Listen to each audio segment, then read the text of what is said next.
making you a nation, a joy forevermore. Ambazonia, land of freedom, you shall live in plenty, meeting our needs, and your children shall be like the stars above.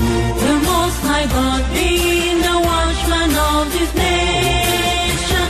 Ambazonia, land of freedom, you shall live in plenty, meeting our needs, and your children shall be like the stars above. The Most High God being the watchman of this nation. Fellow British Southern Cameroonians, fellow Ambazonians, dear compatriots, good evening. Once more, the struggle for the actualization of the independence of our homeland, the Southern Cameroon's Ambazonia, finds us at the precipice of history. I stand before you today as a child of Providence.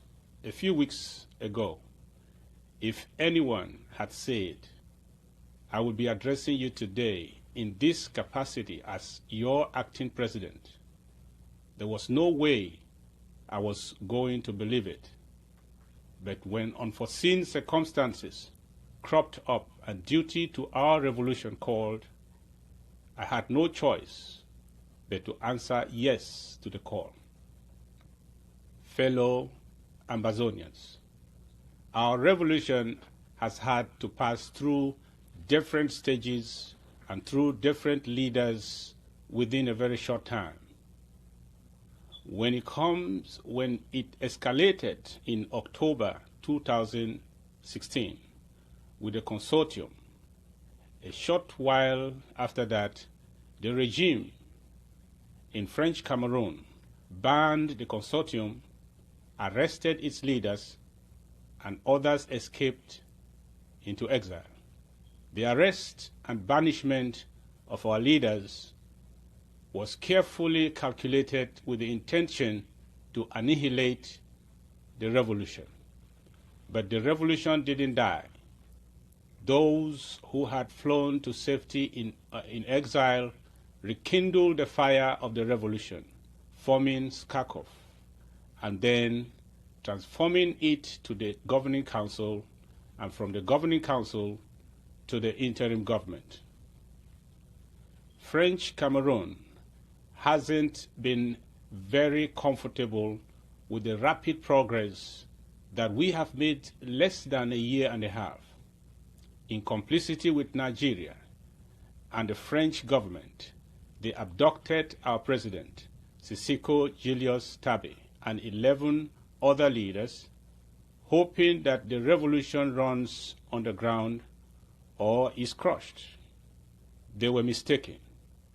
If anything, what they did has only given this revolution the needed fuel or petrol to run it to the finishing line, which is Buea. I have come to you today to pledge my commitment to take this revolution from where Sako Ikome left it, and by God's grace, if he is not back yet, to take it to the foot of the mountain in the Prime Minister's Lodge in my hometown of Buea, the eternal and historical capital of the Federal Republic of Ambazonia. I thank members of the interim government for the trust they have bestowed on me by nominating me to lead this revolution at this crucial, critical moment, and I also thank you for accepting me as your acting president.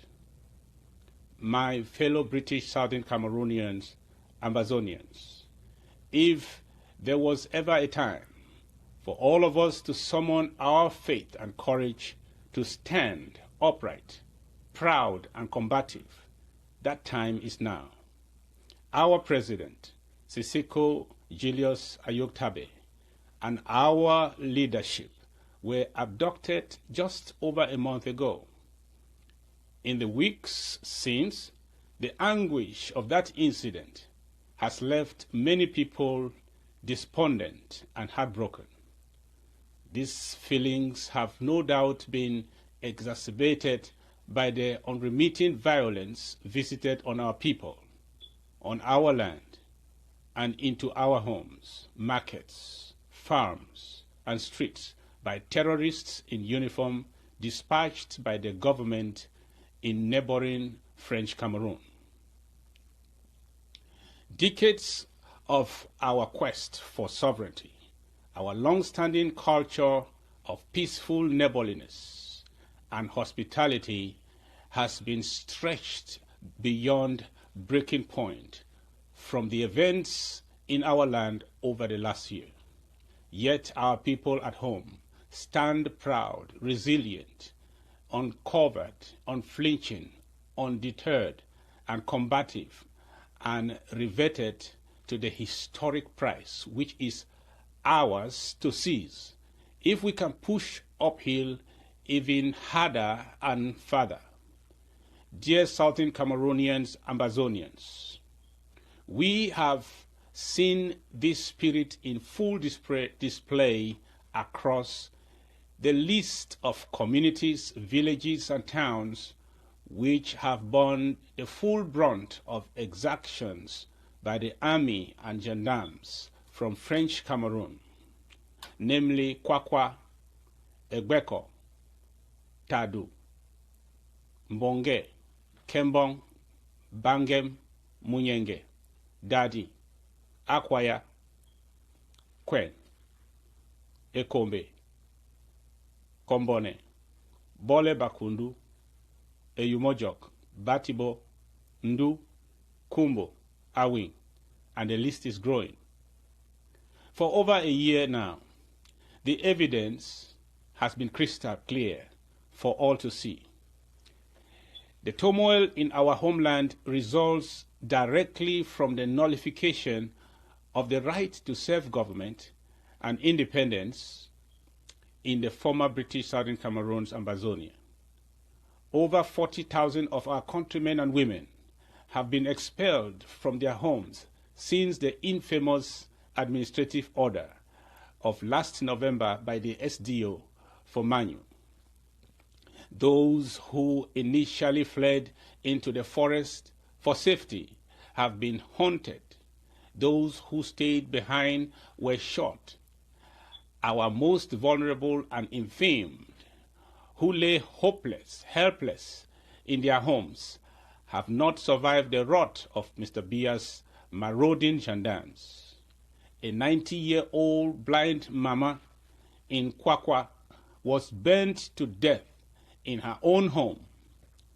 If the rest of the world thinks that we will vanish quietly into the night, throw down our resolve and cower the indecent and grotesque atrocities now unfolding in our land and homes and streets and communities, I will hasten to remind them that we Ambazonians are descendants of the stock of hard-toiling men and women in years not so long ago, toiled and bled to cultivate 395,000 squares of miles of industrial plantations of the CDC that stand as a monument to their endurance till this day.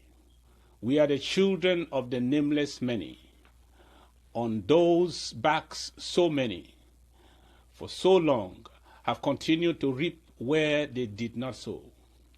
We will resist till the last one of us the intrusion and aggression of French Cameroon on our land and our people.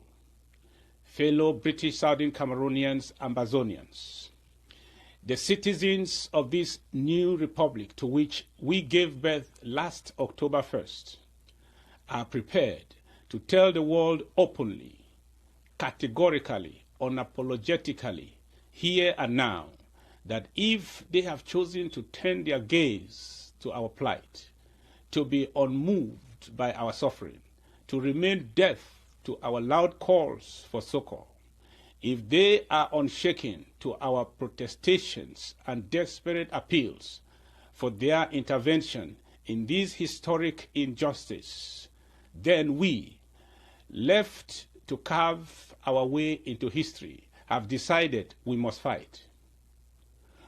We, the people of the British Southern Cameroons, will no longer dwell at the nexus of nullification and the historic injustice it engendered in our land. We will fight for justice, because fighting for justice is to fight for right. We will fight to secure the safe and unconditional release of our leaders, because there too, justice is on our side. We will fight their illegal abduction from Abuja, Buhari's breach of injunctions on his own country and international law. We will fight against Mr. Biya's summon of foreign martial support for his butchery of our people and despoiling of our land and our lives. We will fight, dear Ambazonians, because the spouses and families of our leaders remain resolute in this fight. If the diplomats and peacemakers of the world have chosen to dim the light of legality and international law to afford Mr. Biya cover for his litany of ignoble violations, we will fight in the dark until our blood pricks through consciences. We must fight so that our sisters, wives, mothers, and children should return home and live productive and happy lives as they are due by right. This is my resolve to you today. With one voice, my fellow Ambazonians, we must remind the entire world that they cannot continue to shun their responsibilities to history, legal and international order in the British Southern Cameroons. They cannot allow rogue governments like that in French Cameroons to trample on the rights of our sovereign nation, flout commitments and protections afforded every sovereign people, and pretend that order and security could or should prevail. If the people of British Southern Cameroons cannot use the full arsenal of legality to assert and reclaim and re-establish our rights under international law, to pull the freight of our will to self-determination across the finish line to sovereignty, if the international institutions, with their lofty pretensions to a global community, will not now, in our time, take a stand and make amends, adjudicate, and rectify the flagrant violation of its own mandates, granting independence and self-government to my people, to our people, to the people of British Southern Cameroons, then the cornerstone principles enshrined in their founding charter, the ideals inked into those venerated documents, will stand nullified, their principles vacuous, and their will stand for naught.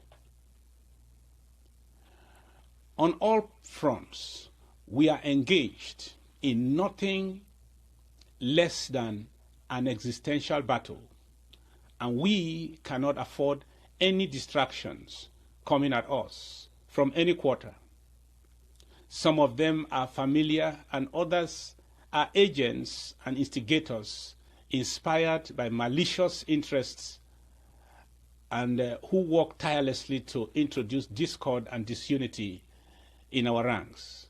Upon taking over office, I have come to terms with the fact that the circumstances surrounding the abduction of our president and others need a thorough and immediate attention. Lots of things we have seen, learned about the abduction do not add up. One of the first things I am set to do in this office is to follow every lead about the abductions until all the suspects or collaborators and perpetrators are brought to book.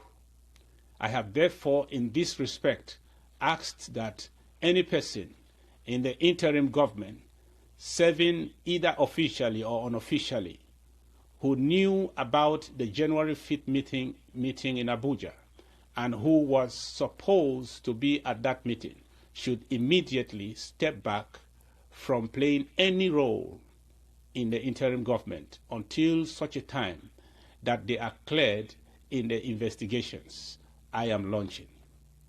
Likewise, outside of the interim government, every person of interest will be made to appear before the committee doing the investigation. You can rest assured that no one will be too big or prove too powerful to avoid the radar of our investigations. I am giving the Commission only 2 months to finish the investigations and deliver results. The Commission and its composition will be announced in the days ahead, and I am appealing that we all settle down and give it time to get to the bottom of this matter. Now, let me make these important points in my summary. Now is the era of self-defense, from effective personal self-defense to legitimate Ambazonia community protection programs, to stop the wanton destruction of lives and our property in Ambazonia. We are therefore going to work to accredit and embrace all self-defense and security groups that will endorse our IG rules of engagement. I will be reaching out to all in the days ahead. I hereby wish to extend an olive branch to all movements and our able activists in this struggle to bring in their best contributions on my table, and let's serve our great country now together more than ever before. I will be giving all Ambazonians a direct hotline to send in their suggestions. We need to fund the struggle now. Our brothers and sisters on Ground Zero are paying for the war with their blood. We must sell our jewels and deny ourselves every comfort to pay for our freedom with our last might. I am declaring the 15th day of every month till we get to Buea in southern Cameroon's Ambazonia, National Day of Fasting and Prayer. Fellow Ambazonians, permit me to leave you with this quote from our beloved President, Sako Ikome. Short live the struggle, long live the Federal Republic of Ambazonia. May God bless you all.